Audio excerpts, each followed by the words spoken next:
High everyone, नमस्कार तपाईहरु सबैजनालाई। अहिले चाहिँ म नेपालमा छु र म हिजो चाहिँ नेपाल छिरेको अनि हिजो अस्तिको दिन नेपाल छिरेको अनि नेपालको ट्रिप चलिरहेछ मेरो अहिले।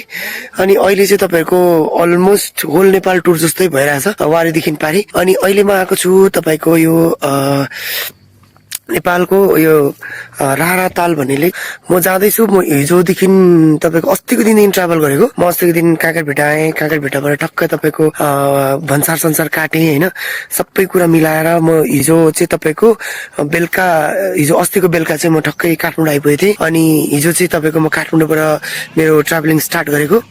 अनि म हिजो दिनभरि हिँडेँ।